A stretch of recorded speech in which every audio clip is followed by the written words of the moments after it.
Pada pertemuan yang terakhir, alhamdulillah kita telah menyelesaikan pembahasan tentang perang Jamal. Telah kita sebutkan bahwa sebelumnya sempat terjadi perjanjian damai antara pihak Ali dengan pihak Aisyah dan kawan-kawan. Namun sejumlah penyusup tidak ingin agar terjadi perdamaian, maka mereka pun melakukan serangan sehingga terjadi peperangan yang demikian dahsyat sampai kemudian dua sahabat yang mulia yaitu Thalhah bin Ubaidillah dan Az-Zubair bin Awam, beliau berdua mati syahid dalam peperangan tersebut. Kemudian perang pun berhenti dan jatuh korban yang demikian banyak di kedua belah pihak. Telah kita sebutkan, kita nukilkan dari Al-Imam Ibnu Katsir rahimahullah bahwa 50.000 pasukan dari pasukan Ali bin Abi Thalib gugur ketika itu. Demikian juga 50.000 dari pasukan Aisyah radhiyallahu taala anha. Sehingga total yang menjadi korban ketika itu adalah sekitar 100.000 orang. Maka kemudian Ali bin Abi Thalib merasa menyesal sekali. Kenapa bisa terjadi pertumpahan darah yang demikian dahsyat ketika itu? Kemudian Ali bin Abi Thalib pun sebagaimana apa yang diamanahkan oleh Rasul sallallahu alaihi wasallam bahwa ketika terjadi konflik antara diri beliau dengan Aisyah radhiyallahu taala anha, Nabi mewasiatkan agar Ali mengembalikan Aisyah ke rumahnya. Ini mengembalikan Aisyah radhiyallahu taala anha ke kota Makkah, ke kota Madinah. Maka dikembalikanlah Aisyah radhiyallahu taala anha oleh Ali bin Abi Thalib dengan rombongan. Adapun Ali tetap berada di Kufah. Sebagaimana yang disebutkan oleh Abdullah bin Salam radhiyallahu taala anhu bahwa kalau ibu kota itu dipindahkan, maka selama-lamanya dia tidak akan kembali Dan benar, Ali bin Abi Thalib akhirnya tinggal di Kufah. Nah, sekarang kita akan bahas perang selanjutnya. Tidak lama setelah terjadinya perang Jamal, terjadi suatu perang yang disebut sebagai perang Siffin. Perang Siffin ini terjadi antara Ali bin Abi Thalib dengan Muawiyah bin Abi Sufyan. Kalau sosok sahabat yang terlibat dalam perang Jamal, kebanyakannya kita sudah tahu Aisyah, kemudian Thalhah, Zubair, ini sering kita sebut-sebut. Nah, sekarang siapakah Muawiyah bin Abi Sufyan? Kita perlu ketahui kenapa kok bisa beliau itu sampai memimpin pasukan berperang dengan Ali. Kalau Thalhah dan Az-Zubair ini kan memang termasuk sabiqun al-awwalun, termasuk kibarus sahabah. Lantas Muawiyah ini siapa? Kenapa kok dia tiba-tiba bisa menjadi pihak yang berseberangan dengan Ali bin Abi Thalib? Nah, Muawiyah bin Abi Sufyan, nasab beliau Muawiyah bin Abi Sufyan bin Harb bin Umayyah bin Abdi Syams bin Abdi Manaf. Nasab beliau bertemu dengan Rasul sallallahu alaihi wasallam pada Abdul Manaf. Karena nasabnya Nabi alaihi salatu wasallam itu Muhammad bin Abdullah bin Abdul Muttalib bin Hashim bin Abdi Manaf. Jadi kalau orang Quraisy itu kembalinya itu pasti bertemu Entah itu siapapun, Abu Bakar, Umar, Ali, pokoknya ketika dia termasuk klan atau anggota suku Quraisy itu pasti nasabnya akan bertemu. Dan sekarang itu katanya masih ada di India. Ada satu kabilah yang menamakan diri mereka atau suku yang bernama Quraisy mereka nyebutnya. Quraisy nulisnya. Itu banyak di India dan Pakistan. Nah, mereka mengaku nasab mereka kembali kepada Quraisy. Nah, Muawiyah ketemu nasabnya dengan Nabi SAW di kakek beliau Abdul Manaf. Adapun dengan Utsman bin Affan lebih dekat lagi. Kalau dengan Nabi SAW ini keluarga jauh, tapi kalau dengan Utsman bin Affan dekat. Utsman bin Affan bin Abil As bin Umayyah. Jadi Umayyah punya beberapa orang anak, di antaranya Abil As. Nah, Abil As ini punya cucu namanya Utsman. Kemudian Umayyah juga punya anak yang namanya Harb. Harb ini punya cucu namanya Muawiyah. Berarti apa? Sepupu dua kalau bahasa kita Jadi bukan sepupu langsung, tapi sepupu dua. Dan hubungannya lebih dekat dengan Utsman bin Affan radhiyallahu taala anhu. Dan Muawiyah ini beliau adalah iparnya Rasul sallallahu alaihi wasallam. Jadi dari hubungan pernikahan ada hubungan yang cukup erat antara Rasul sallallahu alaihi wasallam dan Muawiyah bin Abi Sufyan. Ummu Habibah saudara perempuannya Muawiyah ini adalah salah satu dari ummahatul mukminin, istri Nabi alaihi salatu wassalam. Jadi walaupun Abu Sufyan itu kafir ketika itu, termasuk musuhnya kaum muslimin, musuh besarnya kaum muslimin, tapi putrinya ada yang masuk Islam, kemudian dinikahi oleh Rasulullah Shallallahu Alaihi Wasallam. Maka ketika Nabi alaihi salatu wassalam membatalkan atau orang-orang Quraisy melanggar perjanjian Hudaybiyah di masa Nabi alaihi salatu wassalam, ya, mereka melanggar perjanjian Hudaybiyah, Abu Sufyan ini datang ke kota Madinah untuk membuat perjanjian ulang dengan Nabi alaihi salatu wassalam. Nah, dia singgah di rumah putrinya Ummu Habibah. Waktu mau duduk, ditarik kasur atau bantalnya sama Ummu Habibah. Loh, kenapa ditarik, kata bapaknya? Ini bantal yang biasa jadi sandarannya Rasul Sallallahu Alaihi Wasallam. Tidak mau dia. Jadi bapaknya ya tersinggung ya. Bapaknya mau duduk, diambil sama anaknya. Oh, ini kursinya Rasulullah, ini bantalnya Rasulullah. Bapak tidak boleh duduki. Bapaknya masih kafir ya. Nah, Muawiyah ini kata para ulama, beliau masuk Islam sebelum Fathu Makkah. Jadi sebelum Fathu Makkah, ya, ketika perjanjian Hudaybiyah, Muawiyah ini sudah masuk Islam. Tapi dia tidak berani untuk menunjukkan keislamannya. Kenapa? Bapaknya komandan ya. Bapaknya komandan kaum musyrikin, pembesarnya kaum musyrikin. Tidak berani dia untuk menunjukkan keislamannya. Baru setelah terjadi Fathu Makkah, kaum muslimin berhasil mendapatkan kemenangan menaklukkan kota Makkah, baru Muawiyah dengan terang-terangan menyatakan keislamannya di hadapan sang bapak. Ya. Jadi ini Muawiyah bin Abi Sufyan. Dan sudah pernah kita singgung bahwa Muawiyah bin Abi Sufyan ini seorang yang sangat cerdas. Di masa kekhilafahan Umar bin Khattab radhiyallahu taala anhu, dia sudah diangkat menjadi gubernur Syam. Jadi bukan di masa Utsman bin Affan, di masa Umar. Dan Umar itu tidak pilih-pilih ya, artinya tidak sembarang pilih. Beliau pasti memilih orang yang terbaik untuk menjadi gubernur. Ya, maka Muawiyah diangkat oleh Umar bin Khattab untuk menjadi gubernur Syam. Masih ingat kisah pembuatan angkatan laut pertama?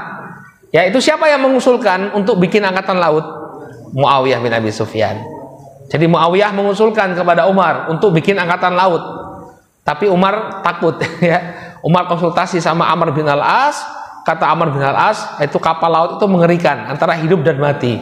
Maka ditunda oleh Umar bin Khattab, baru kemudian di masa kekhilafahan Utsman bin Affan radhiyallahu taala anhu, angkatan laut itu terwujud ya atas usulan Muawiyah bin Abi Sufyan. Dan salah satu keutamaan dari Muawiyah, insya Allah kita nanti akan sampai kepada biografi beliau, tapi masih lama ya, karena Muawiyah ini ya bukan termasuk 10 sahabat yang masuk surga, jadi urutannya masih belakang. Cuma beliau ini mendapatkan keutamaan, pernah didoakan oleh Nabi alaihi salatu wassalam.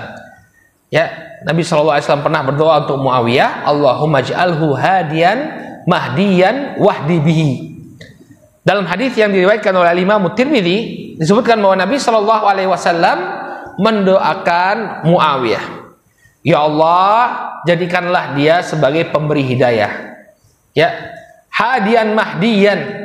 Hadian itu dia yang memberikan hidayah, mahdian dan senantiasa dibimbing. Jadi dia yang memberikan hidayah kepada manusia dengan bimbingan dari Allah Subhanahu wa taala. Wahdi bihi, ya Allah, berikanlah hidayah melalui perantaraan Muawiyah. Jadi Muawiyah bin Abi Sufyan didoakan oleh Nabi sallallahu alaihi wasallam. Makanya Muawiyah ketika melakukan penaklukan demi penaklukan, ketika beliau menjadi gubernur negeri Syam, ya, beliau melakukan banyak penaklukan ya ke arah utara. Sedikit demi sedikit itu daerah kekaisaran Romawi itu terkikis oleh pasukannya Muawiyah bin Abi Sufyan. Ya. Oleh karena itulah, karena dari zaman Umar bin Khattab, beliau sudah menjadi gubernur Syam, ya, berarti sudah bertahun-tahun kan, karena ada fasenya Utsman bin Affan. Ya. Mungkin sudah sampai belasan tahun atau 20-an tahun Muawiyah menjadi gubernur Syam. Orang kalau bercokol di satu tempat dalam jangka waktu yang lama, maka dia akan memiliki banyak loyalis. Sangat kuat kekuatannya di sana. Ya, oleh karena itulah Muawiyah memiliki kekuatan yang patut diperhitungkan ketika itu. Ingat kisahnya ketika Ali meminta Muawiyah untuk membaiat, tidak mau. Kemudian apa yang dikatakan oleh utusan Muawiyah? ya ada 70.000 orang yang menangisi kepergian Utsman bin Affan radhiyallahu taala anhu. Ini semua adalah loyalisnya Muawiyah. Maka ketika berhadapan dengan pasukan Ali, nah ini pertempuran bukan pertempuran yang sepele ya. Bukan gampang Ali untuk menaklukkan Muawiyah. Beliau memiliki kekuatan yang patut untuk diperhitungkan. Baik. Maka terjadilah perang Siffin ketika itu. Setelah perang Jamal, Ali bin Abi Thalib itu meminta agar Muawiyah membaiat, tapi Muawiyah tidak mau. Maka Ali bin Abi Thalib ya mengirimkan pasukan atau beliau sendiri berangkat ke arah negeri Syam. Makanya nanti bertemu sebenarnya itu agak aneh juga ya. Muawiyah itu di Damaskus, kemudian Ali itu di Kufah. Ini petanya mana? Nah, ini petanya ya. Tapi bertemunya itu di arah utara ya. Jadi tidak langsung berhadapan di tengah begitu, tidak. Tapi mereka menuju satu tempat di utara. Nah, disinilah kemudian terjadi pertempuran di pinggir Sungai Efrat ya. Di pinggir Sungai Furat terjadi pertempuran antara pasukan Ali dan Muawiyah. Nah, Muawiyah, kenapa beliau tidak mau untuk membaiat Ali bin Abi Thalib? Jelas ya, lagi-lagi kembali kepada pembunuhan Utsman. Ya, Ali tidak bersikap tegas kepada pembunuh Utsman. Ini yang dipertanyakan oleh Muawiyah. Dan Muawiyah tadi kita lihat beliau memiliki hubungan kekerabatan dengan Utsman bin Affan. Dan di dalam Al-Qur'an Allah Subhanahu wa taala telah memberikan hak kepada keluarga korban ya untuk menuntut balas, untuk menuntut qisas. Nah, ini dalam Al-Qur'an Allah Subhanahu wa taala berfirman, "Wa man qutila madluman faqad ja'alna liwalihi sultana." Barang siapa yang terbunuh dengan cara yang zalim, maka Allah Subhanahu wa taala akan berikan kewenangan kepada walinya, kepada keluarganya untuk apa? Meminta balas. Ya, untuk menuntut balas. Ini dalam hukum Islam.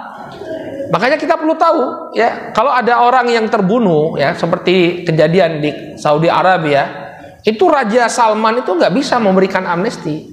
Ya, kalau di Indonesia ada amnesti dari presiden, ada. Tapi kalau di sana nggak bisa. Karena di sana berlaku hukum Islam, barang siapa yang keluarganya terbunuh, dia berhak untuk meminta ya orang yang membunuh itu dieksekusi. Ini hak yang diberikan dalam syariat kita. Makanya ada seorang pangeran ya, keluarga kerajaan, ketika itu dia main pistol kemudian mungkin terjadi konflik antara dia dengan temannya, akhirnya temannya ditembak. Sama-sama temannya padahal ditembak. Ya, maka keluarga korban itu tidak memberikan ampunan sama sekali. Saya pernah tulis di Facebook saya terjemahkan dari berita dari Arab Saudi, ya bagaimana suasana ketika itu. Itu keluarga kerajaan berupaya melobi keluarga korban sampai detik terakhir, nggak bisa. Ya, bapaknya nggak mau ngasih amnesti. Akhirnya apa? Pangeran memiliki kedudukan di tengah-tengah kerajaan. Akhirnya apa? Ya sudah, dia sholat ya. Sebelum dia dieksekusi itu dia sholat, dia baca Quran, banyak menangis, bertobat kepada Allah Subhanahu wa taala, akhirnya dieksekusi. Padahal dia keluarga kerajaan. Nah, ini perlu kita ketahui. Ya, kadang-kadang ada orang bilang, kenapa itu kok tidak diampuni? Ya, karena keluarganya tidak mengampuni, tidak memberikan ampunan. Semuanya kembali kepada keluarga. Nah, kembali ke kasusnya Utsman, Muawiyah merasa bahwa beliau adalah keluarganya Utsman dan berhak untuk meminta ya agar pelaku pembunuhan Utsman ini dieksekusi. Ya, inilah sebabnya mengapa Muawiyah bersikeras. Dia tidak mau membaiat Ali bin Abi Thalib radhiyallahu taala anhu.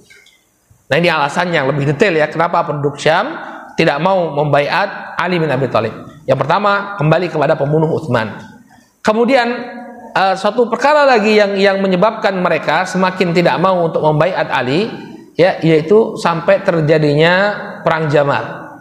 Ya, kenapa kok bisa sampai terjadinya perang Jamal? Yang terbunuh itu bukan sembarang orang, ya. Ada Thalhah bin Ubaidillah, ada Az-Zubair bin Awwam. Ini termasuk as-sabiqun al-awwalun, termasuk al-asyrah al-mubasysyaruna bil jannah. Ini gimana pertanggungjawabanmu Ali? Kenapa kok bisa mati? Ya, sahabat-sahabat yang mulia dalam perang Jamal. Kemudian yang ketiga, alasannya kenapa mereka tidak mau membayar Ali. Ali itu memindahkan ibu kota ke Kufah. Padahal ya, Kufah itu adalah sarang pemberontak, sarang orang-orang yang membunuh Utsman ya. Jadi benar juga ya.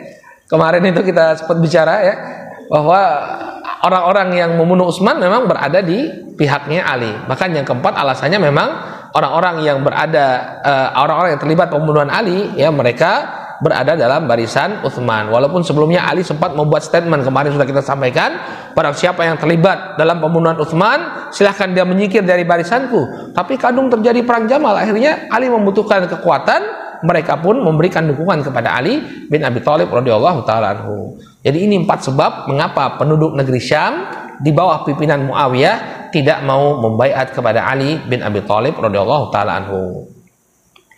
Baik.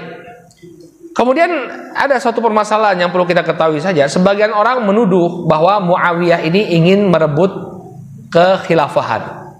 Jadi dia pasca wafatnya Utsman bin Affan ingin menjadi khalifah. Maka alasan ini tidak benar.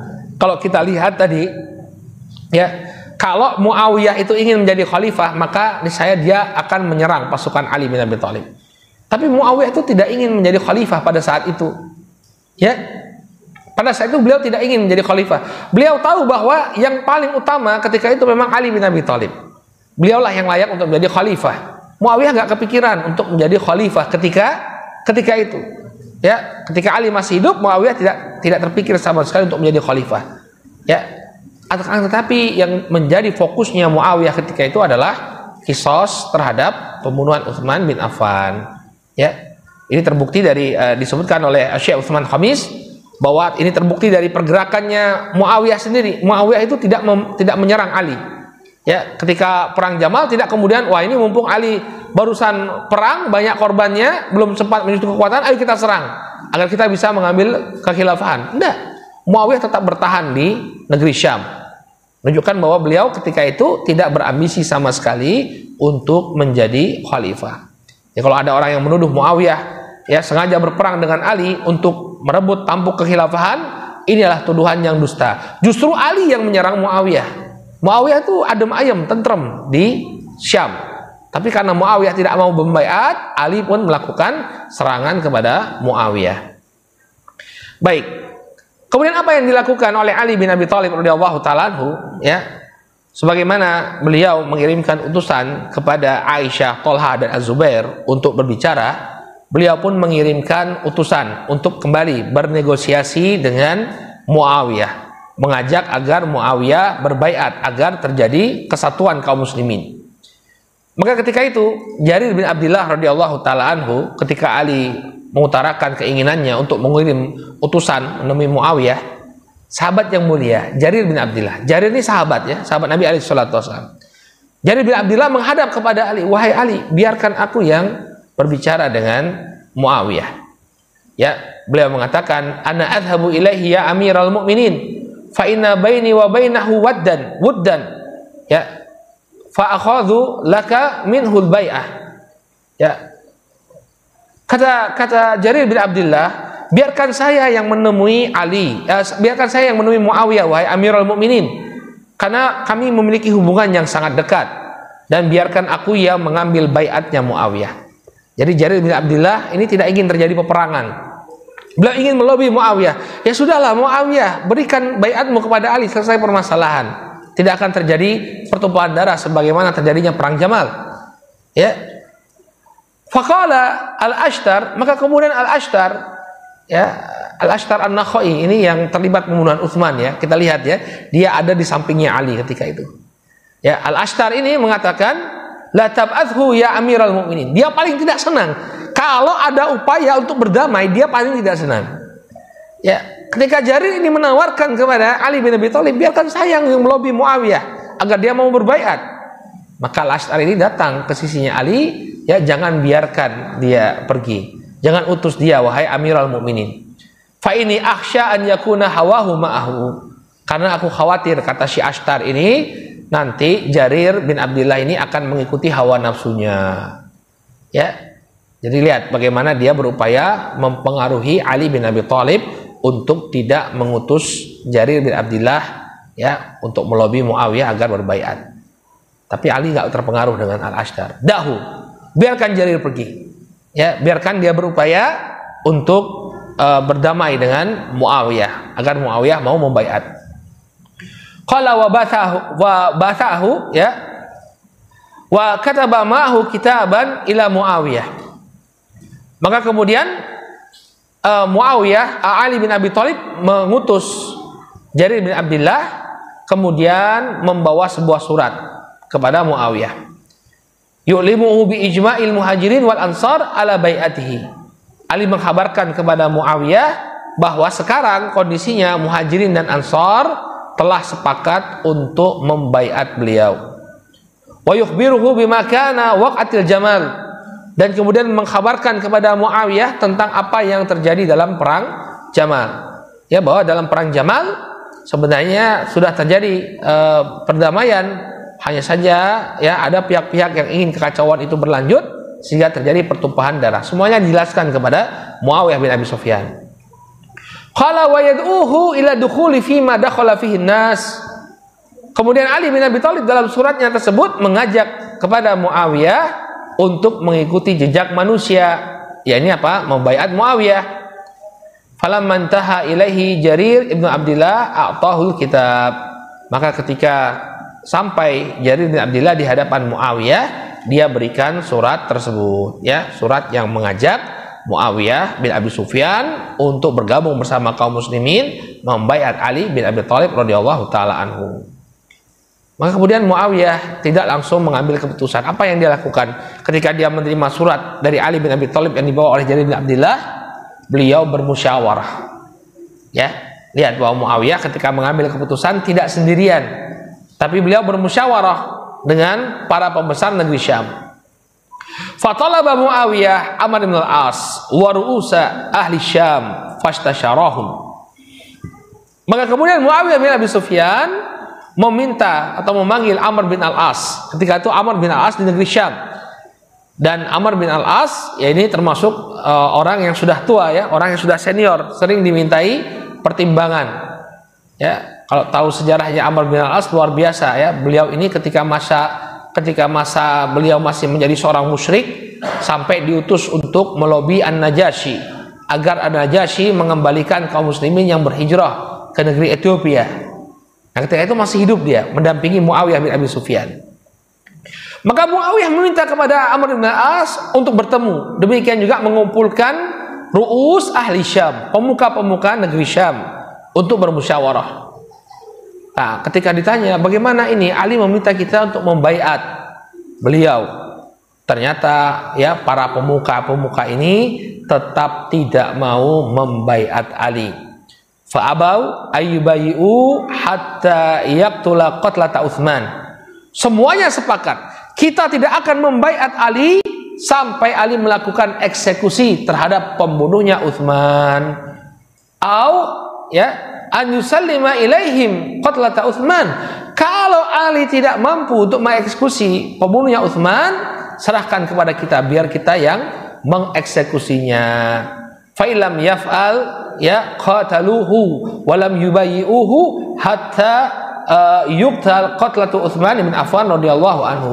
Kalau Ali tidak mau membunuh, tidak mau mengeksekusi pembunuh Utsman dan tidak mau menyerahkan ya pembunuh Utsman, maka selama-lamanya kita tidak akan membaiat Ali. Justru kita akan perangi dia sampai dia mau menyerahkan pembunuhnya Utsman bin Affan radhiyallahu anhu. Ya. Jadi tidak mau, pokoknya tidak mau. Ya, baiat itu nanti. Yang penting urusan Utsman selesai terlebih dahulu.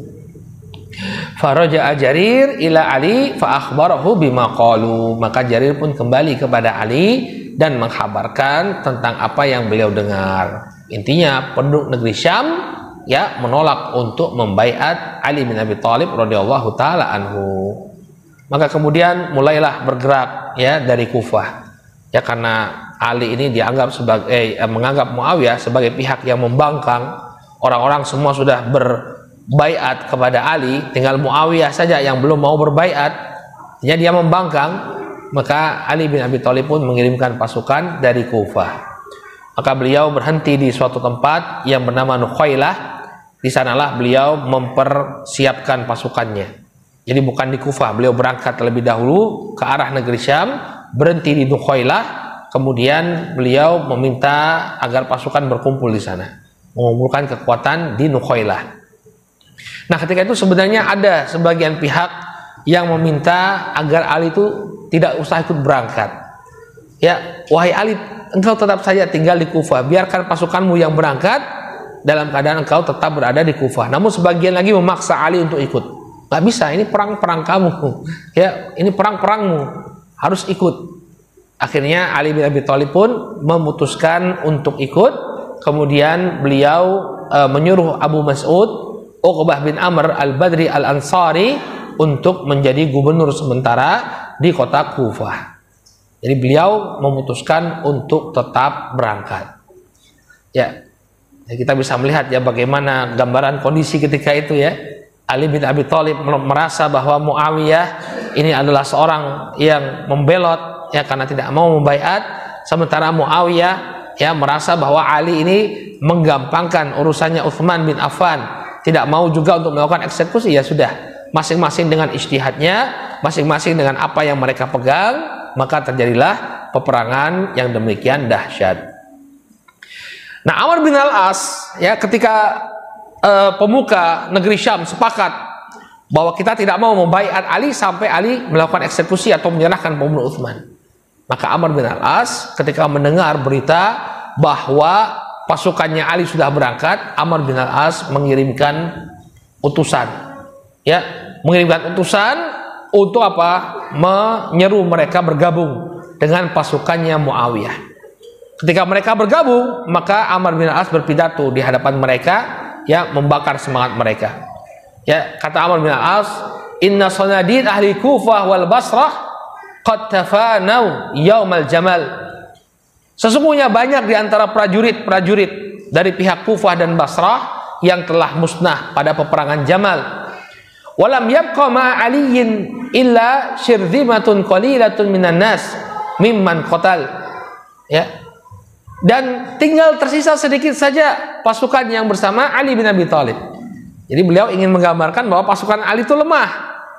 Ya, pasukan Ali itu lemah. Kenapa? Karena baru saja terbunuh banyak sekali dari pasukannya Ali bin Abi Thalib ketika beliau berperang dengan Aisyah radhiyallahu taala anha. Nah, kemudian ini bagaimana pintarnya Amr bin Al-As dalam berorasi.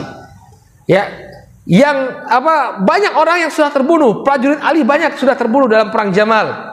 Nah, sekarang yang tersisa di tengah-tengah Ali atau di tengah-tengah pasukannya Ali hanya sedikit saja orangnya. Dan mereka ini, nah ini Amr bin Al-As bagaimana membangkitkan emosi para penduduk negeri Syam, ya, faqad qatalal khalifata Amirul Mukminin Utsman bin Affan. Sekarang yang tersisa di barisannya Ali adalah orang-orang yang terlibat pembunuhannya Utsman bin Affan, ya. Jadi orang-orang negeri Syam ya marah ya ketika mendengar seperti ini. Berarti apa? Pembunuhnya Utsman ada di barisannya Ali bin Abi Thalib. Ya.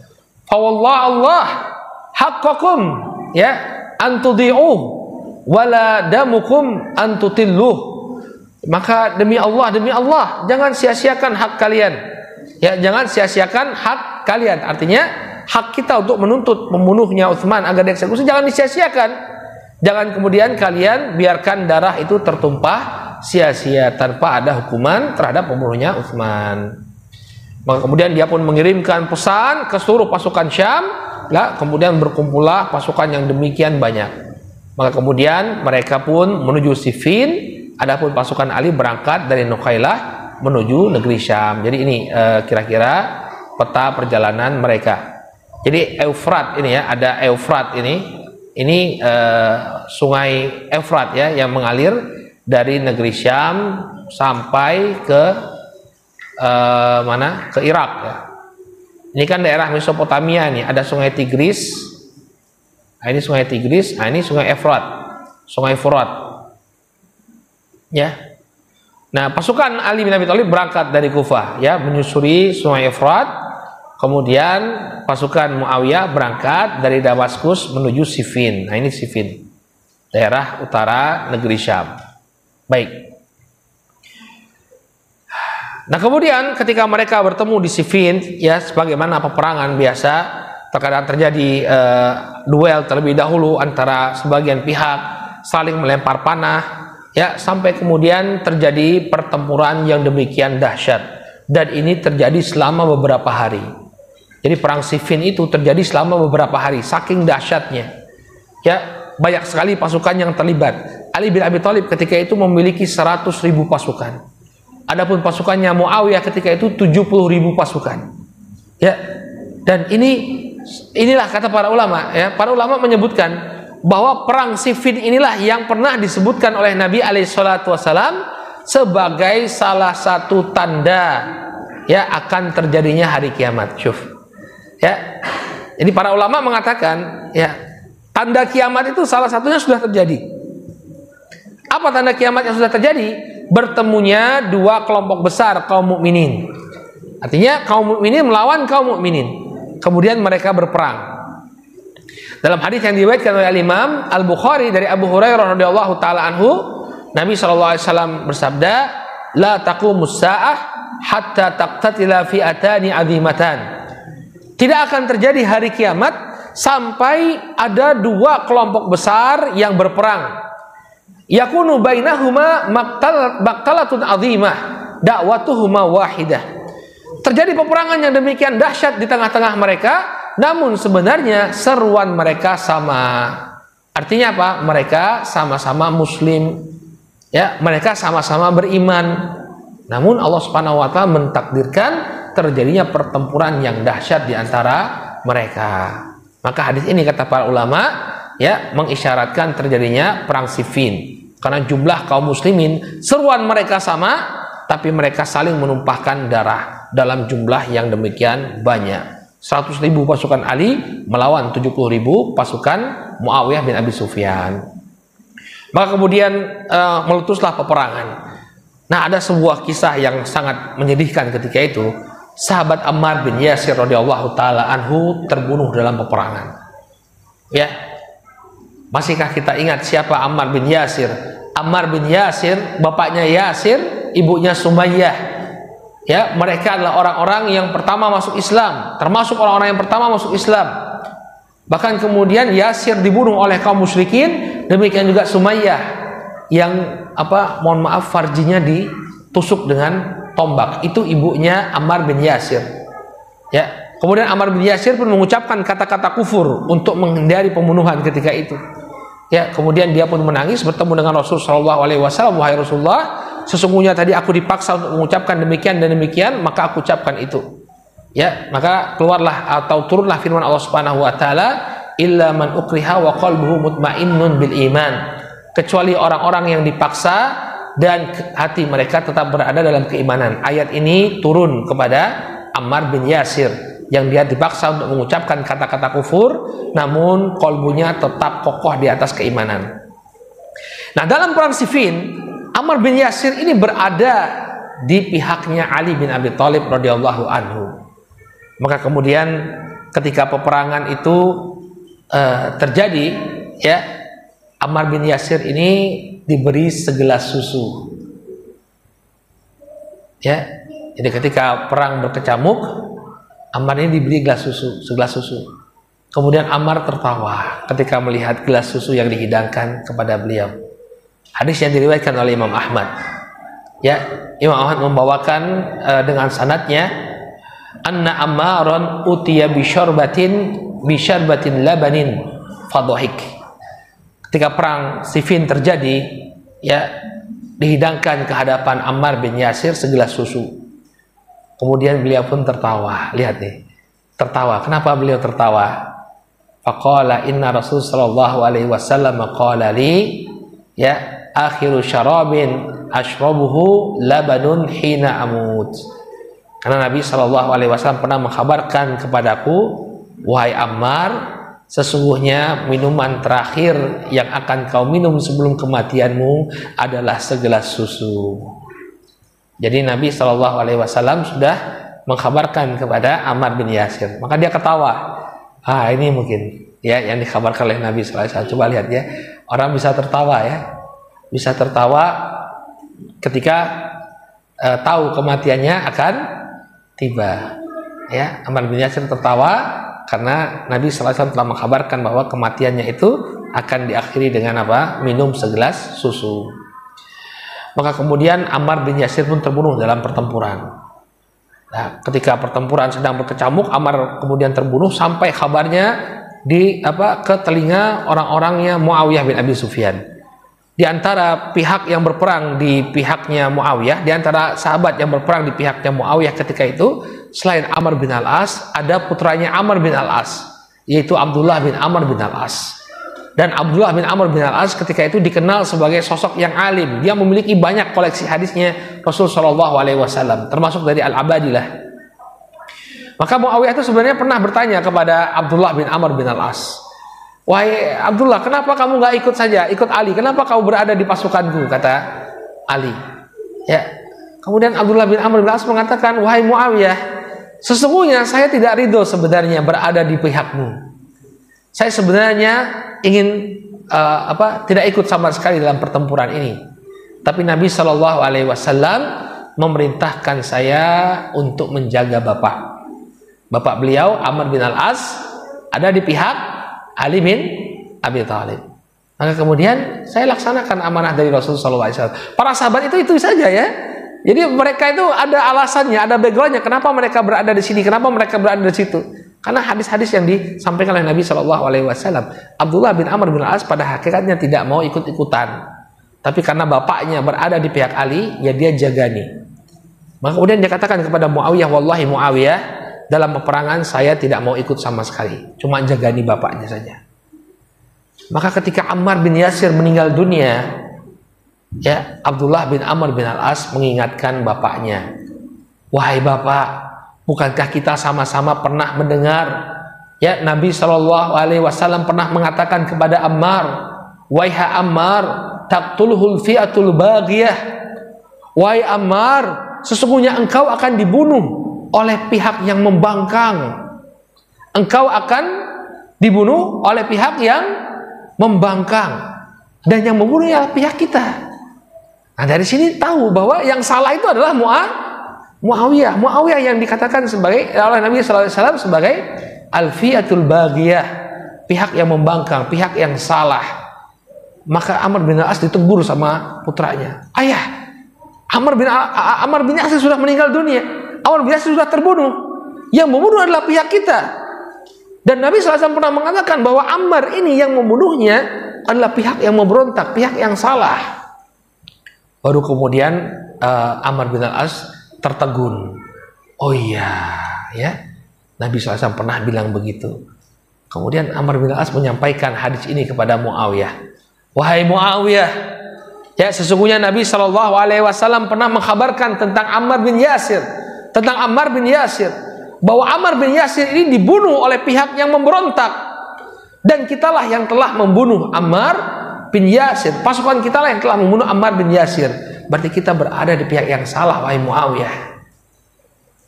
Tapi Muawiyah tidak langsung menerima apa yang disampaikan oleh Amr bin Al-As dan putranya. Kata Muawiyah seperti ini, "Siapa yang mengantarkan Ammar ke medan pertempuran, dialah yang telah membunuh Ammar." Jadi Muawiyah tidak serta-merta menerima argumen tersebut bahwa kita yang salah. Ya, kita bisa lihat ya para sahabat, ya tetap mereka adalah manusia, mereka semua adalah manusia biasa. Maka kata Muawiyah bin Abi Sufyan, ya yang membunuh Ammar bin Yasir adalah orang yang mengantarkannya ke medan pertempuran. Siapa? Pihaknya Ali bin Abi Thalib. Sehingga al-fi'atul baghiyah itu adalah mereka. Kata siapa? Muawiyah bin Abi Sufyan. Ya sudah, bagaimana? Beliau komandan tertinggi pasukan negeri Syam. Ya. Tapi akhirnya apa yang terjadi? Hadirin yang dirahmati oleh Allah, terjadi korban yang demikian banyak, ya sampai kemudian Muawiyah pun merasa menyesal. Kemudian dia pun berupaya bagaimana caranya agar perang ini berhenti, karena banyak sekali korban yang jatuh ya dari kedua belah pihak. Maka kemudian Amr bin Al-As memberikan usul kepada Muawiyah bagaimana caranya agar peperangan berhenti. Kirimkan Al-Quran kepada mereka, kirimkan mushaf kepada mereka. Sebutkan oleh Al-Imam Ibnu Katsir rahimahullahu taala, faqala Amr bin Al-As li Muawiyah, ya arsil ila Ali bi mushafin fad'uhu ila kitabillah fa innahu lan ya'ba alaik. wahai Muawiyah, kirimkan mushaf kepada pihaknya Ali, ajak mereka untuk berhukum dengan kitabullah. Ya, maka kalau kita ajak mereka untuk kembali kepada kitabullah, niscaya pasukannya Ali tidak akan menolak.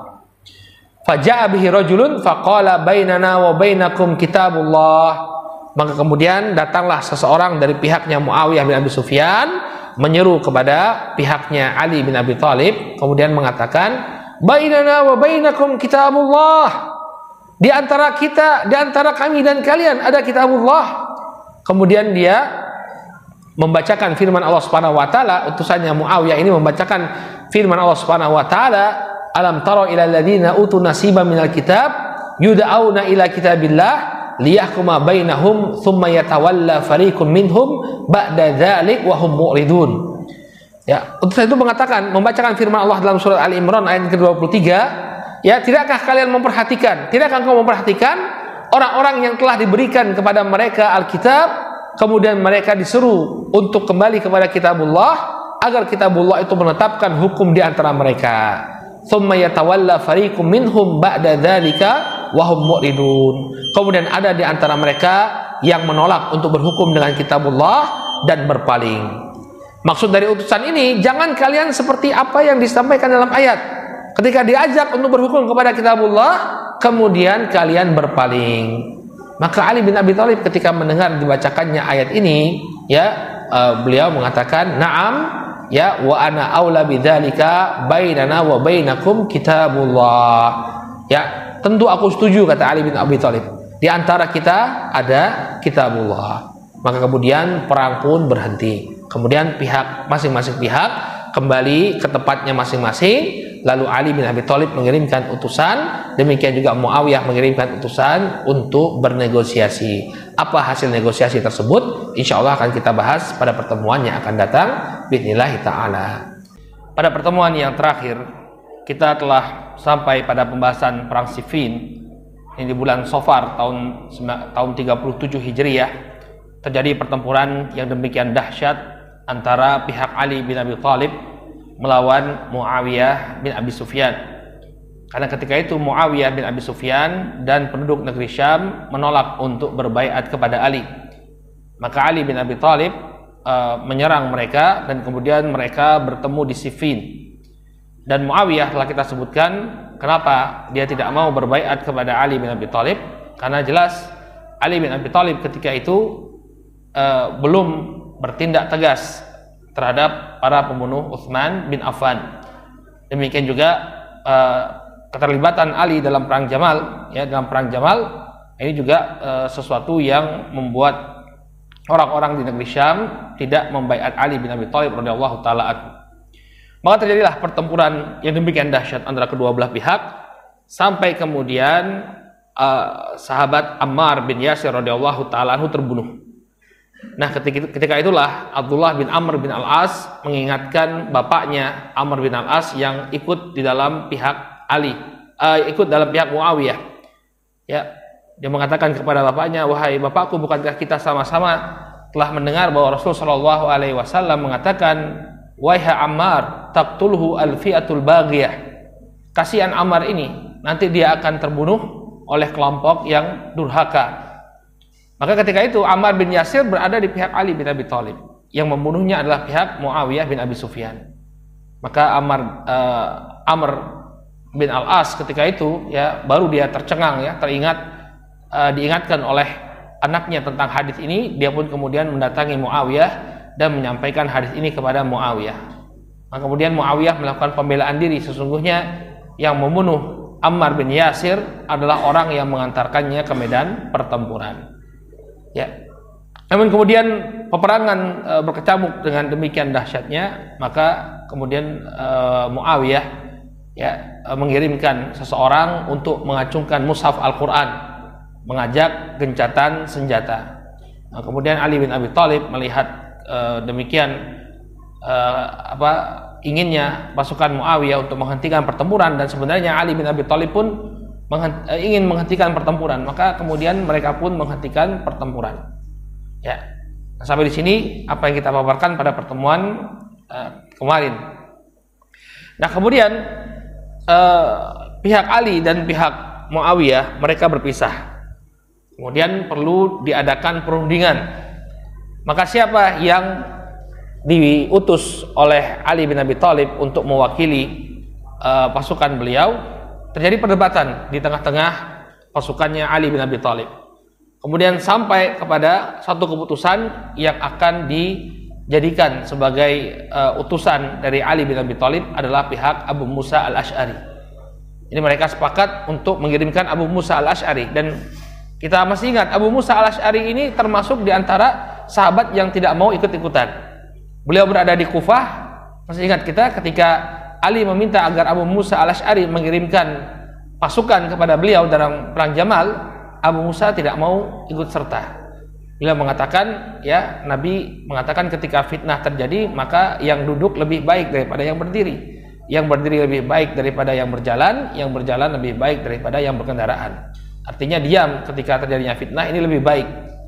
Namun ketika itu pasukannya Ali sangat menginginkan Abu Musa al-Asy'ari untuk menjadi delegasi mereka.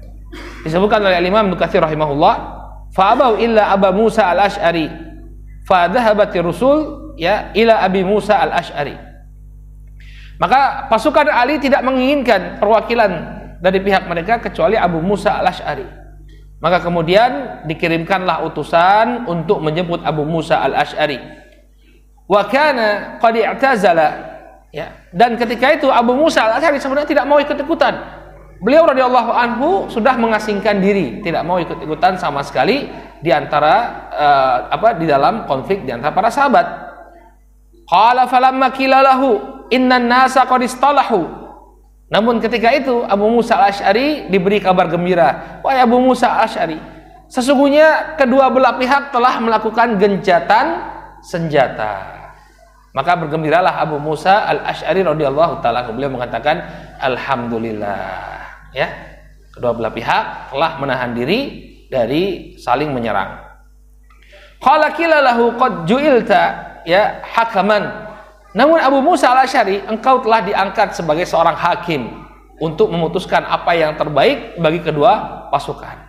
Maka berubahlah ucapan alhamdulillah tadi menjadi ucapan istirja. Inna lillahi wa inna ilaihi raji'un. Jadi beliau senang karena kedua pasukan telah berdamai. Tapi ketika mendapat kabar bahwa beliau yang diangkat untuk melakukan arbitrase, ya, atau arbitrase itu artinya perdamaian, poin-poin perdamaian diurus oleh beliau, maka beliau beristirja. Inna lillahi wa inna ilaihi raji'un. Berarti apa? Ini musibah, ya. Karena resikonya besar, ya, kalau dia keliru dalam membuat arbitrase tersebut, ya, maka akan tertumpahlah darah untuk kedua kalinya. Namun thumma akhadhuhu hatta ahdaruhu ila Ali radhiyallahu taala anhu. Namun kemudian Abu Musa al-Asy'ari dijemput oleh mereka dan dibawa ke hadapan Ali bin Abi Thalib radhiyallahu taala anhu. Wa katabu bainahum kitaban hadhihi suratuhu. Maka kemudian mereka pun membuat suatu tulisan. Ini keputusan dari Amirul Mukminin Ali bin Abi Thalib radhiyallahu taala anhu tentang apa yang harus dilakukan oleh pasukannya setelah ini. Maka bagaimana apa yang ditulis dalam surat tersebut disebutkan oleh Imam Ibnu Katsir rahimahullah, dituliskan, ya. Jadi Ali bin Abi Thalib ini memiliki sekretaris, kemudian sekretaris atau juru tulisnya ini menuliskan Bismillahirrahmanirrahim. Hadza ma qada alaihi Ali bin Abi Thalib Amirul Mukminin. Bismillahirrahmanirrahim. Ini adalah apa yang diputuskan oleh Ali bin Abi Thalib Amirul Mukminin. Wallahu taala a'lam. Ketika itu ada Amr bin al-As. Amr bin al-As adalah delegasinya Muawiyah. Entah ini sudah dikirimkan kepada pihaknya Muawiyah lalu dibaca oleh Amr bin al-As, atau ketika ini ditulis Amr bin al-As berada di tengah-tengah mereka, ya.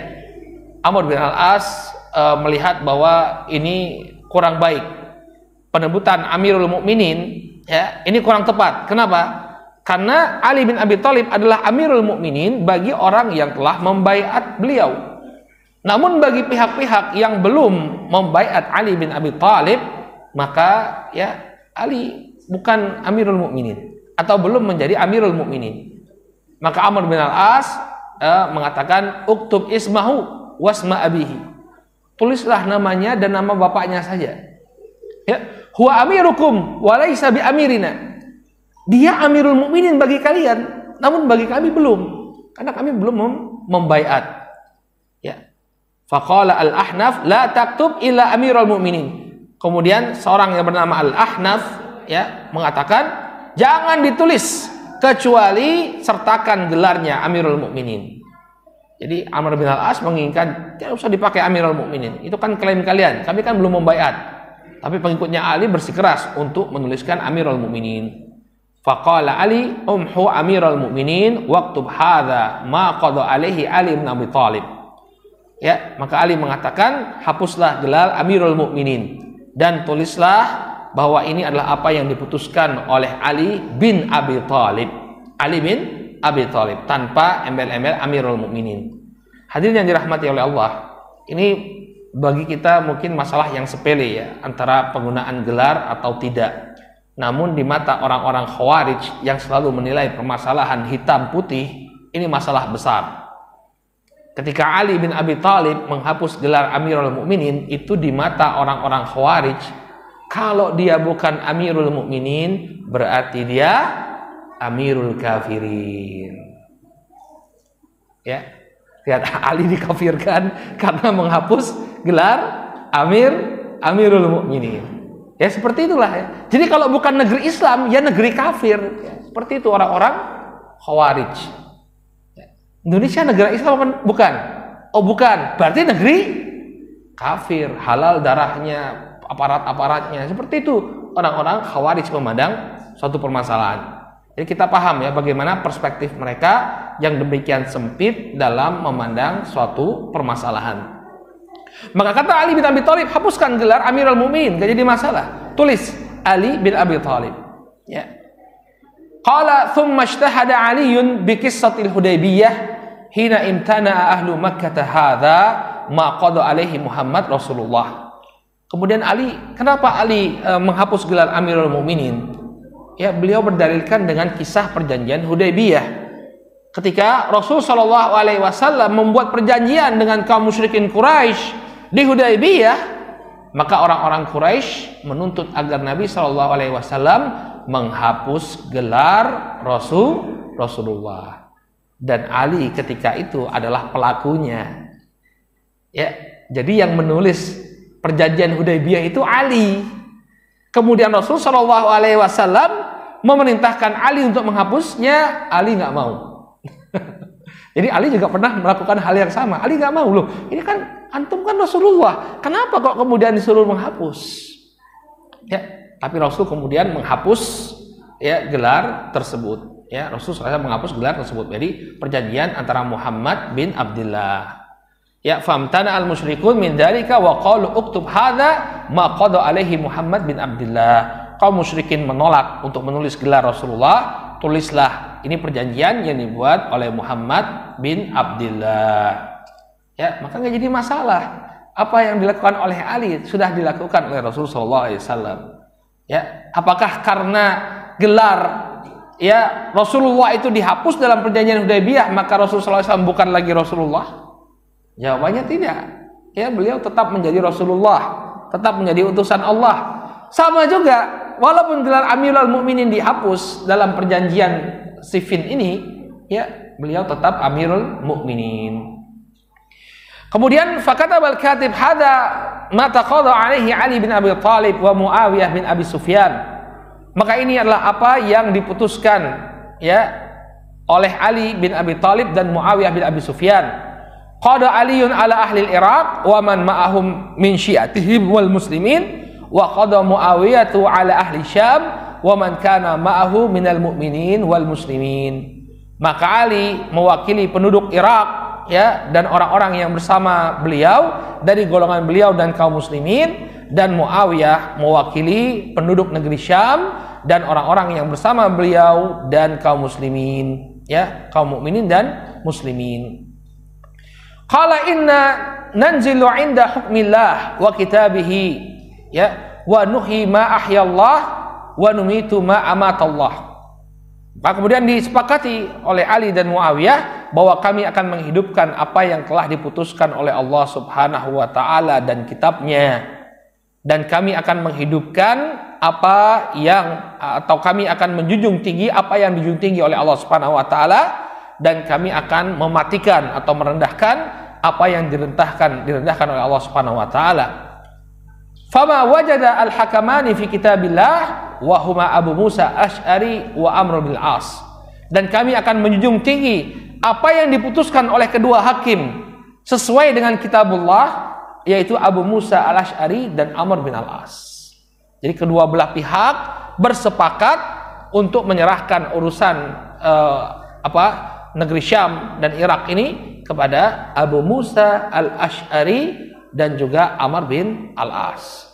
Ini juga yang dianggap oleh orang-orang Khawarij sebagai bentuk kekafiran. Ya, ketika mereka menyerahkan urusan ini kepada dua orang, Amr bin Al-As dan Abu Musa Al-Asy'ari.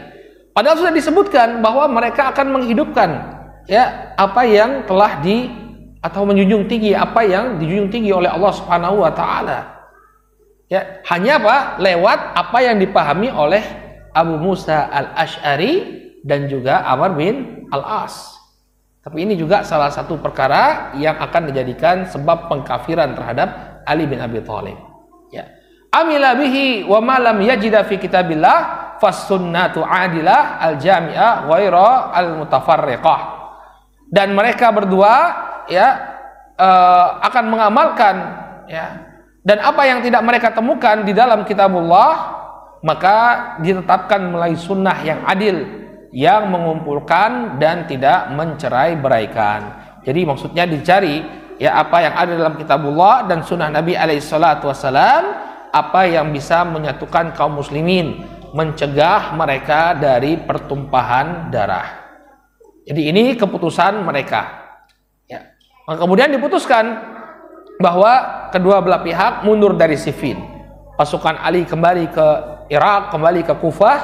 Pasukannya Muawiyah kembali ke Damaskus.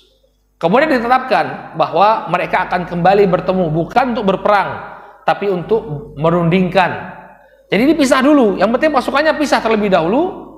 Maka pada bulan Ramadan disepakati masing-masing delegasi akan bertemu kembali di suatu tempat yang bernama Daumatul Jandal pada bulan Ramadan tanggal 3 bulan Ramadan tahun 37 Hijriyah. Jadi dipisah dulu mereka. Baru kemudian di bulan Ramadan masing-masing delegasi bertemu. Ya, tadi sebagaimana yang telah disepakati, wakilnya Muawiyah adalah Amr bin Al-As, sedangkan kelompok Ali diwakili oleh Abu Musa Al-Asy'ari radhiyallahu taala anhuma. Baik. Maka kemudian apa yang mereka lakukan setelah Abu Musa Al-Asy'ari dan juga Amr bin Al-As di bulan Ramadan mereka kembali bertemu. Ternyata mereka bertemu hanya untuk mengokohkan keputusan bahwa sudah Ali dengan kekuasaannya, Muawiyah dengan kekuasaannya. Kalau memang Muawiyah tidak ingin bergabung bersama pasukannya Ali, sudah, biarkan dia berada di negeri Syam. Disebutkan oleh Al-Imam Ibnu Asyakir dalam Tarikh Dimashq, Amr bin Al-As menceritakan, ini langsung diriwayatkan beliau membawakan sanadnya sampai kepada Amr bin Al-As. Beliau menceritakan apa yang terjadi di Daumatul Jandal ketika beliau bertemu dengan Abu Musa Al-Asy'ari. Qala lamma ijtama'tu ana wa Abu Musa qultu lahu. Ketika aku bertemu dengan Abu Musa, ketika aku berkumpul dengan Abu Musa untuk membicarakan urusan ini, maka aku mengatakan kepada Abu Musa. Dan ketika itu di Daumatul Jandal, delegasi Muawiyah itu ada 400 orang, delegasi Ali bin Abi Thalib juga 400 orang. Jadi mereka bertemu di Daumatul Jandal, tapi kemudian yang berunding hanya dua pihak, Abu Musa Al-Asy'ari dan Amr bin Al-As. Kata beliau, ketika aku berkumpul bersama Abu Musa Al-Asy'ari, aku mengatakan kepada beliau, "Ma tara fi hadzal amr?" Wahai Abu Musa, apa pendapatmu tentang perkara ini? Apa yang harus kita lakukan dalam perkara ini? Subhanallah Jadi Abu Musa Al-Asy'ari ini dijadikan rujukan oleh Amr bin Al-As. Kita bisa melihat bagaimana semangat persatuan yang ada pada diri mereka, bukan saling mencaci, bukan saling memaki, tidak. Ya, Amr bin al-As dengan santunnya mengatakan kepada Abu Musa al-Asy'ari, bagaimana pendapatmu tentang perkara ini? Qala ara annahu fin nafar alladhi tuwfiya Rasul sallallahu alaihi wasallam wa huwa anhum radin. Ya, aku melihat ya bahwa kedua belah pihak ini, baik pihaknya Muawiyah maupun pihaknya Ali bin Abi Thalib, mereka ini adalah orang-orang yang ketika Rasul sallallahu alaihi wasallam meninggal dunia, ya, Nabi sallallahu alaihi wasallam ridho kepada mereka. Jadi tidak ada di antara mereka yang ketika Nabi wafat, Nabi murka. Nabi tidak pernah marah kepada Ali bin Abi Thalib, demikian juga tidak murka kepada Muawiyah bin Abi Sufyan. Kedua orang ini adalah sosok yang mulia di sisi Nabi alaihi salatu wasallam. Dan Nabi SAW ridho kepada mereka. Ini satu poin. Ya, ingat bahwa ketika Nabi SAW wafat, kedua belah pihak Ali, yakni Ali bin Abi Thalib dan Muawiyah, dua-duanya diridhoi oleh Rasul SAW. Maka tentu ini membuat gembira ya Amr bin al-As. Berarti Abu Musa al-Asy'ari masih memandang positif pasukannya Muawiyah. Faqultu aina taj'alani min hadzal amr ana wa Muawiyah. Lantas bagaimana posisi kami menurutmu? Apa yang terbaik bagi kami untuk kami lakukan? Faqala in yasta'inu bikuma fafikuma ma'unah. Begini saja wahai Amr bin al-As. Ya, kalian tetap di posisi kalian di negeri Syam. Kalau suatu ketika Ali bin Abi Thalib membutuhkan bantuan kalian, maka hendaknya kalian berikan kepadanya bantuan. Misalnya Ali bin Abi Thalib menghadapi musuh dari golongan orang-orang kafir, kemudian meminta bantuan dari kalian, maka bantulah dia. Namun, wa in yastaghni ankuma fatala mastaghna amrullahi ankuma. Tapi kalau dia tidak membutuhkan bantuan kalian, maka sejak dulu memang Allah Subhanahu wa taala tidak membutuhkan bantuan kalian. Maksudnya Abu Musa al-Asy'ari di sini, kalau Ali tidak membutuhkan bantuan kalian, ya artinya tidak perlu melakukan apa-apa. Ya, sedari dulu agama ini sudah ada yang menolong, walaupun kalian tidak memberikan bantuan, tapi insya Allah pertolongan Allah itu akan datang. Jadi jangan kemudian kalian repot-repot memikirkan Ali bin Abi Thalib. Dan kemudian inilah yang dijadikan keputusan bagi kedua belah pihak. Jadi intinya apa? Ya sudah, masing-masing sudah kembali ke posnya, ya sudah. Ya, Ali di Irak, kemudian Muawiyah dan pasukannya di negeri Syam. Ya, tidak saling mengganggu, tidak saling menyerang, tapi ketika Ali, karena dia sebagai Amirul Mukminin membutuhkan pertolongan kalian, maka hendaknya kalian berikan pertolongan. Amr bin al-As setuju. Ya, maka inilah yang dijadikan keputusan oleh kedua belah pihak. Selesai. Ya, tidak ada lagi caci maki, pertempuran di antara kedua belah pihak. Abu Musa kembali kepada Ali bin Abi Thalib dengan keputusannya, dan Ali menerima keputusan tersebut. Kemudian Abu Musa Amr bin al-As kembali kepada Muawiyah bin Abi Sufyan, dan Muawiyah ya menerima keputusan tersebut. Selesai permasalahan. Ya, walaupun sebelumnya telah terjadi pertumpahan darah, tapi kemudian keduanya sepakat untuk berdamai. Nah, inilah yang terjadi. Ya, jadi mereka berdua sepakat. Kenapa perlu kita tegaskan bahwa inilah fakta yang terjadi? Karena ada sebagian riwayat yang mengesankan bahwa Amr bin al-As ini menipu Abu Musa al-Asy'ari. Ya, ada sebuah riwayat yang dibawakan oleh seorang Syi'i yang bernama Abu Mikhnaf, orang Syiah. Dan qadarullah ma syafa'al, riwayat Abu Mikhnaf ini terkadang dinukilkan oleh referensi-referensi Sunni tanpa dijelaskan tentang kebenarannya. Jadi apa yang diriwayatkan oleh Abu Mikhnaf, ya, disebutkan bahwa Abu Musa al-Asy'ari dan Amr bin al-As diutus oleh Ali bin Abi Thalib dan Muawiyah untuk berunding. Kemudian mereka bersepakat, ya, Abu Musa al-Asy'ari dan Amr bin al-As bersepakat kedua belah pihak harus diturunkan dari jabatannya. Ya. Ini riwayat palsu ya. Ingat, saya ingatkan kembali bahwa ini riwayat tidak benar. Tapi ini yang masyhur dan tersebar di sebagian orang. Ya, bahwa Abu Musa sepakat untuk meminta Ali atau mencopot Ali dari kekhilafahan. Kemudian Amr bin Al-As mencopot Muawiyah dari kekuasaannya di negeri Syam. Nah, cuma kemudian Amr bin Al-As ini seolah-olah bertindak curang. Abu Musa, sekarang kita sudah sepakat, ayo kita umumkan kepada manusia apa yang telah menjadi kesepakatan kita. Kita sudah jadi hakim ini, orang-orang sudah memasrahkan urusan ini kepada kita. Sekarang mari kita umumkan di hadapan khalayak ramai. Maka Abu Musa Al-Asy'ari menurut riwayat ini, ya, dia kemudian menghadap kepada khalayak ramai, wahai manusia, sesungguhnya kami sudah memutuskan.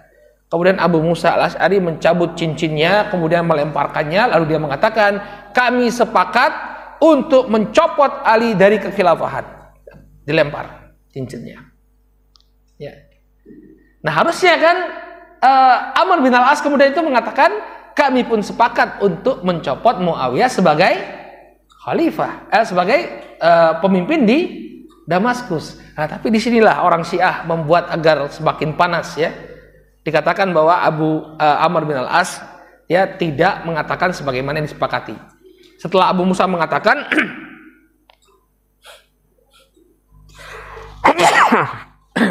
Alhamdulillah.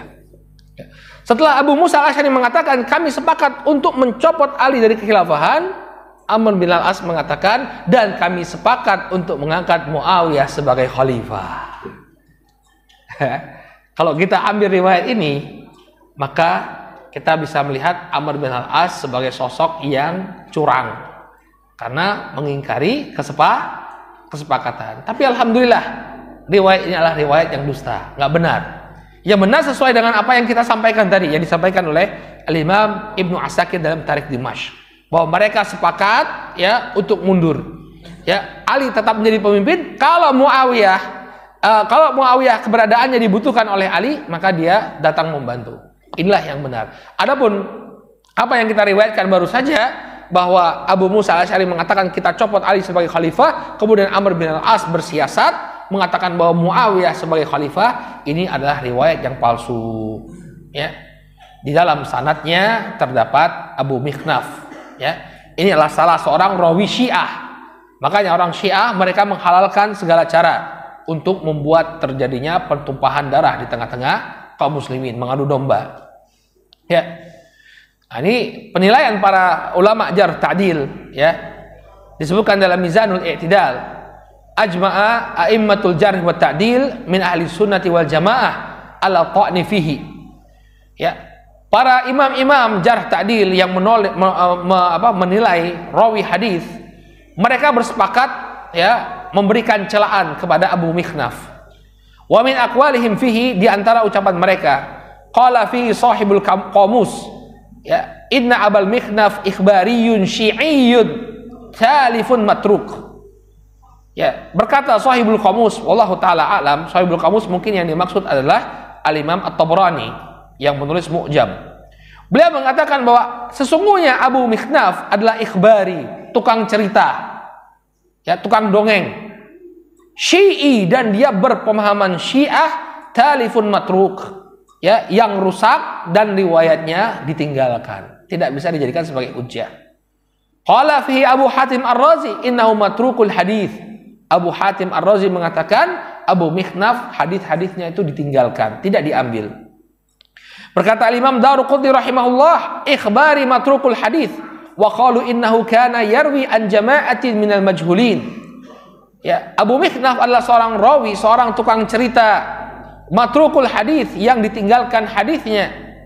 Ya.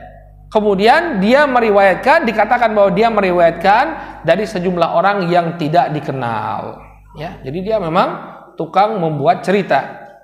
Qala Yahya Ibnu Ma'in laisa bithiqah. Yahya bin Ma'in mengatakan bahwa Abu Mikhnaf bukanlah rawi yang thiqah. Berkata Ibnu Adi, Syi'i muhtariq, sahibu akhbarihim. Ya, Ibnu Adi mengatakan bahwa Abu Mikhnaf adalah seorang Syiah, ya, tukang dusta, dan dia adalah orang-orang yang menyampaikan kabar yang memihak orang-orang Syiah. Jadi memang dia punya kecondongan kepada pemahaman Syiah. Az-Zahabi mengatakan ikhbari talifun la yuthaq bihi. Ya, dia adalah seorang ikhbari, ya, tukang cerita yang rusak dan tidak dipercaya, tidak bisa dipercaya. Sehingga apa yang dikisahkan tentang Abu Amr bin Al-As melakukan penipuan kepada Abu Musa Asy'ari, tentu ini suatu riwayat yang tidak bisa kita ambil. Ya, yang tidak bisa kita ambil. Nah, inilah hadirin yang dirahmati oleh Allah Subhanahu wa taala, akhir ya dari perang Siffin antara Muawiyah dan Ali bin Abi Thalib. Akhirnya mereka berdamai dan tidak terjadi pertempuran sama sekali. Ya, nanti Ali akan disibukkan dengan perang memerangi Al-Khawarij. Dan Muawiyah berada di negeri Syam, ya, beliau mempertahankan negeri kaum muslimin ya dari serangan musuh. Nah, ketika Muawiyah dan Ali bin Abi Thalib ini sedang berperang, ya, orang-orang Romawi itu terdengar kabar bahwa mereka akan memanfaatkan situasi ini untuk menyerang kaum muslim. Ini satu hal yang menarik. Ya, ketika Muawiyah sibuk berperang dengan Ali, orang-orang Romawi mengumpulkan pasukan. Kemudian apa yang dilakukan oleh Muawiyah ketika mendengar orang-orang Romawi ini sedang mengumpulkan pasukan? Muawiyah menulis surat. Wahai orang-orang Romawi, wallahi demi Allah, kalau kalian berani menyerang wilayah kaum muslimin, aku akan segera membuat perjanjian damai dengan Ali, kemudian kami berdua akan menyerang kalian habis-habisan. Maka orang Romawi langsung mundur. Ya, maka mereka langsung mundur dari niatnya untuk menyerang wilayah kaum muslimin. Nah, kita bisa melihat ya, konflik itu bisa berhenti ketika ada common enemy. Ya, ada musuh bersama. Ya, jadi orang-orang Romawi sadar mereka kalau misalnya mereka ngotot menyerang, Muawiyah akan mengadakan gencatan senjata, kemudian mereka akan dilibas habis.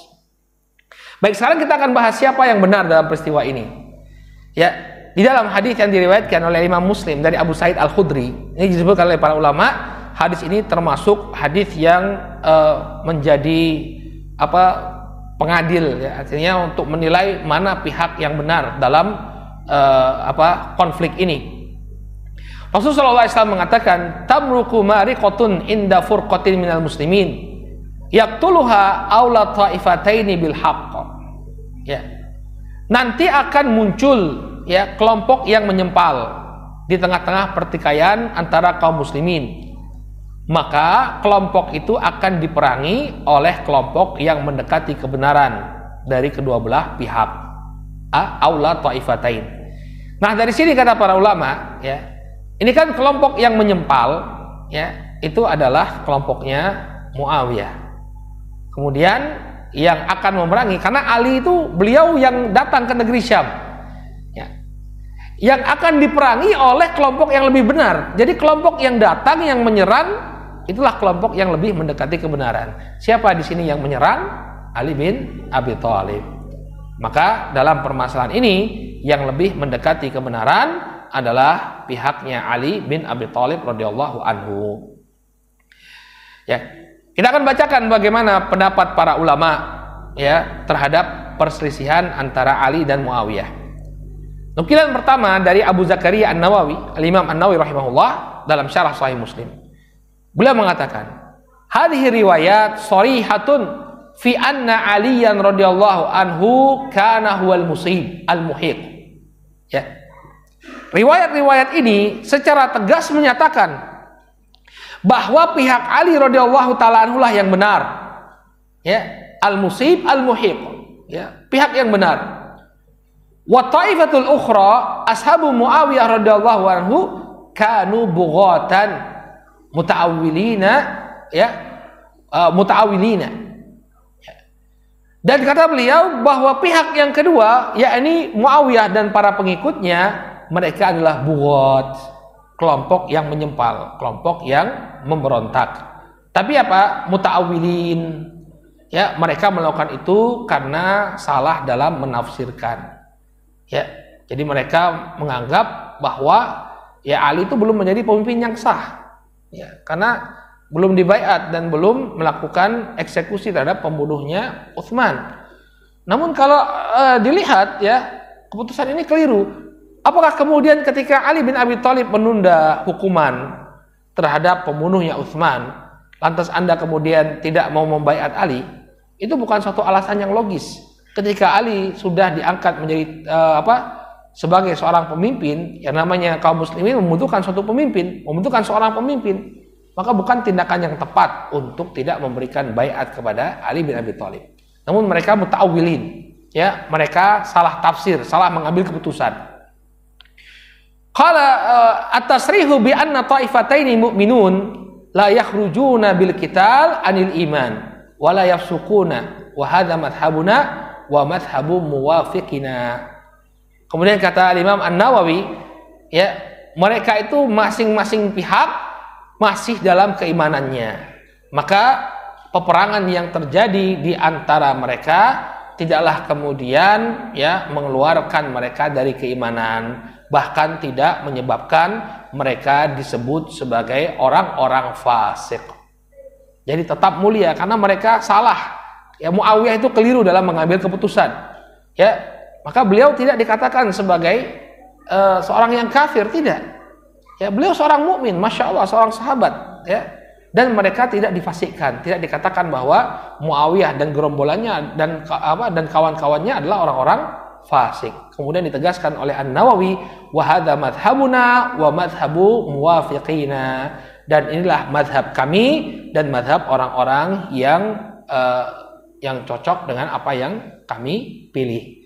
Ya, jadi ini adalah madhabnya, maksudnya madhabnya Ahlussunnah wal Jamaah, bahwa Ali berada di pihak yang benar, ya. Adapun Muawiyah, beliau telah keliru, namun kesalahan beliau tidak melazimkan beliau keluar dari keislamannya, atau bahkan tidak kemudian menyebabkan beliau digolongkan sebagai orang-orang fasik.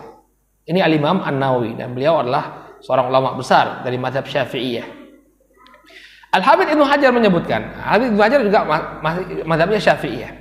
Qala wa dhahaba jumhur ahlus sunnah, ya, jumhur ahli sunnah ila taswibi man qatala ma'a Ali limtithali qaulihi ta'ala, ya, wa in ta'ifatani minal mu'minina iqtatalu fa aslihu bainahuma fa in baghat ihdahuma 'ala al-ukhra faqatilul lati tabghi hatta tafi'a ila amrillah. Kata Imam Ibnu Hajar rahimahullah, jumhur ahlus sunnah, mayoritas ahlus sunnah, ya, mereka menganggap bahwa kebenaran berada di pihak Ali bin Abi Thalib. Apa yang menjadi dalilnya? Dalilnya adalah firman Allah Subhanahu wa taala dalam surat Al-Hujurat, wa in ta'ifatani minal mu'minina iqtatalu fa aslihu bainahuma. Apabila ada dua kelompok, ya, dari kaum mukminin saling berperang, maka damaikanlah antara keduanya. Ini dalil yang menunjukkan bahwa Muawiyah itu masih mukmin. Fa in ta'ifatani minal mu'minin, apabila dua kelompok dari kalangan kaum mukminin. Sehingga kalau terjadi peperangan antara muslim, bukan kemudian, ya, salah satu kelompoknya itu kemudian dikafirkan, tidak. Mungkin terjadi peperangan di antara sesama muslim, mungkin terjadi peperangan di antara sama mukmin, dan ini terjadi di masa para sahabat. Ya. Qala fa in baghat ihdahuma 'ala al-ukhra faqatilul lati tabghi hatta tafi'a ila amrillah. Apabila salah seorang dari kelompok tersebut, ya, berbuat zalim, ya, memberontak, maka perangilah kelompok yang berbuat zalim tersebut sehingga dia kembali kepada perintah Allah. Ini yang dilakukan oleh Ali bin Abi Thalib. Ya, dia memerangi Muawiyah agar kembali, ya, kepada ketaatan kepada Allah dan Rasulnya, yaitu dengan taat kepada pemimpin. Nah, kemudian fa fiha al-amru bi qitalil fi'atil baghiyah wa qad thabata anna man qatala aliyan kanu bughat. Maka di dalam ayat ini terdapat perintah untuk memerangi pihak yang memberontak, dan telah dipastikan bahwa yang man qatala Ali, orang-orang yang memerangi Ali, mereka adalah pihak yang memberontak karena tidak mau taat dan membaiat kepada Ali. Wa haula'i ma'a hadza taswib ya muttafiquna ala annahu la yudhammu wahidun min haula bal yaquluna ijtihadu fa akhtau. Walaupun mereka di antara kedua belah pihak itu ada yang salah, namun dikatakan, ya, Ahlussunnah wal Jamaah sepakat bahwa mereka berdua tidaklah dicela. Ya, bal yaqulun, bahkan Ahlus Sunnah wal Jamaah berpendapat ijtahadu wa akhtau. Pihak Muawiyah telah berijtihad dan mereka keliru dalam ijtihadnya. Selesai. Mereka salah, jelas. Namun mereka berijtihad dan salah dalam ijtihadnya. Tidak kemudian dijelek-jelekkan, tidak kemudian difasik-fasikkan. Ya, selesai masalah. Ini sikap dari Ahlus Sunnah wal Jamaah. Ya, berbeda dengan orang-orang Syiah yang mereka sampai mengkafirkan Muawiyah bin Abi Sufyan. Kita katakan bahwa Muawiyah beliau telah keliru, ya, dan itu lahir dari ijtihad beliau. Ya. Nah, kenapa para ulama itu mengatakan ya sudah, ya mereka salah, tapi kemudian kita tidak mencela? Ini kembali kepada pesan Nabi alaihissalatu wassalam. Dalam hadis yang diriwayatkan oleh Imam At-Tabarani, Rasulullah SAW mengatakan, "Idza dzukira ashabi famsiku." Kalau ada ya disebut-sebut tentang perselisihan, perbedaan pendapat di antara para sahabatku, famsiku, maka tahanlah diri kalian dari mencela mereka. Ya, jadi jangan kemudian mencela. Tidak apa-apa kita paparkan apa yang terjadi di tengah-tengah mereka, tapi jangan kemudian kita cela mereka. Demikian juga Nabi mengatakan, la tasubbu ashabi, la tasubbu ashabi, fa walladhi nafsi biyadihi, law anna ahadukum anfaqa mithla uhudin dhahaba, ma adraka mudda ahadihim wala nasifah. Nabi SAW mengatakan, jangan kalian mencela sahabat-sahabatku, jangan kalian mencela sahabat-sahabatku. Demi Allah yang jiwaku ada di tangannya, law anna ahadukum anfaqa mithla uhudin dhahaban. Kalau salah seorang di antara kalian menginfakkan emas sebesar gunung Uhud, maka itu tidak menyamai ya 1 mud sedekah mereka atau setengah mudnya. 1 mud itu segini. Dan itu sedekah dalam bentuk makanan, gandum atau kurma. Kalau dibandingkan dengan infak kalian sebesar 1 gunung Uhud berupa emas, 1 mud mereka ini lebih afdol di sisi Allah Subhanahu wa taala. Bukan bahkan 1 mud, ya setengah mud, 1 genggaman tangan. Apa yang mereka sedekahkan, apa yang mereka korbankan di jalan Allah, itu tidak sebanding dengan apa yang kalian berikan, walaupun itu emas sebesar gunung Uhud. Inilah yang menjadi ya prinsip Ahlus Sunnah wal Jamaah, bahwa mereka tidak mencela para sahabat. Taruhlah mereka salah, ya kita sudah sebutkan ya 3 perkara yang harus kita pegang ketika melihat kesalahan para sahabat. Yang pertama, mereka telah diridhoi oleh Allah. Kemudian yang kedua, kalau ada kesalahan yang mereka lakukan, kebaikan yang mereka lakukan jauh lebih banyak. Sebagaimana najis itu tidak akan mengotori 2 kullah air. Maka sahabat adalah samudra. Kesalahan mereka adalah secuil kotoran yang ada di tengah samudra. Ya, kemudian kesalahan mereka muncul dari ijtihad mereka. Apabila seseorang berijtihad kemudian dia benar dapat 2 pahala. Kalau dia berijtihad kemudian salah, maka dia tetap mendapatkan 1 pahala. Selesai. Ya, maka hendaknya kita menahan lisan-lisan kita dari pertikaian yang ada di tengah para sahabat. Ya. Kemudian ada sebagian ulama yang lain ya, yang dia tidak membenarkan, tidak menyalahkan, tapi menahan diri. Ini sikap yang diambil oleh Al-Imam Ahmad bin Hanbal, Imam Madhab Hambali. Subhanallah ya, beliau orangnya sangat warok. Ya, beliau ketika ditanya, ya apa pendapatmu wahai Abu Abdullah tentang ya, apa yang terjadi antara Ali dan Muawiyah, beliau membawakan firman Allah Subhanahu wa taala dalam surat Al-Baqarah ayat ke-141, tilka ummatun qad khalat laha ma kasabat wa lakum ma kasabtum wa la tusaluna amma kanu ya'malun. Mereka itu adalah umat-umat yang telah berlalu. Mereka akan mendapatkan balasan sesuai dengan amalan mereka, dan kalian pun akan mendapatkan balasan sesuai dengan apa yang kalian amalkan. Wala tus'aluna amma kanu ya'malun, dan kalian ingat, kalian tidak akan ditanya tentang apa yang mereka lakukan. Apa yang dilakukan oleh Ali dan Muawiyah, kita tidak akan ditanya di akhirat nanti. Ya sudah, itu adalah urusan mereka. Ya, ini adalah sikap yang diriwayatkan dari Al-Imam Ahmad bin Hanbal. Dan kita lihat juga ya, di antara sahabat juga ada di antara mereka yang tidak mau ikut campur ya. Ada sebuah faedah disebutkan oleh Syekh Utsman Khamis ya. Dalam Hikbah Minat Tarikh, beliau menyebutkan banyak di antara para sahabat itu yang tidak mau ikut campur ternyata. Bahkan beliau mengatakan mayoritas para sahabat Makanya kita tidak mendapatkan di konflik ini penyebutan nama Sa'ad bin Abi Waqqas. Beliau masih hidup. Sa'id bin Zaid masih hidup. Abdullah bin Umar nggak ada namanya. Muhammad bin Maslamah, Usamah bin Zaid, Abu Hurairah. Kita nggak mendengar nama Abu Hurairah dalam konflik yang terjadi. Zaid bin Thabit, Imran bin Husain, Anas bin Malik, Abu Bakar Al-Thaqafi, Al-Ahnaf bin Qais, Abu Ayyub Al-Ansari, Abu Musa Al-Ash'ari, beliau hadir tapi sebagai penengah. Abu Mas'ud Al-Ansari, Al-Walid ibn Uqbah, Sa'id bin Al-As, Abdullah bin Amir, Abdullah bin Amr bin Al-As. Abdullah ada disebut namanya, tapi beliau lebih kepada penengah untuk mengerem bapaknya. Kemudian Abu Barza Al-Aslami, ya, Salamah bin Al-Aqwa, ya, kata Syekhul Khamis, mayoritas para sahabat tidak ikut campur dalam konflik tersebut.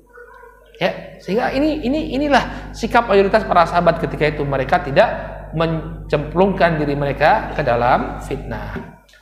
Dan demikian selesai pembahasan kita tentang perang Siffin. Insya Allah di pertemuan yang akan datang kita akan lihat bagaimana Ali bin Abi Thalib menghadapi satu firqah baru dalam Islam. Bahkan ini adalah firqah mubtadi'ah, ya, golongan ahlu bid'ah pertama dalam Islam, yaitu orang-orang Khawarij, orang-orang yang haus darah. Bagaimana sikap Ali kepada mereka? Insya Allah ini akan menjadi pembahasan kita di pertemuan yang akan datang. Bismillah ta'ala.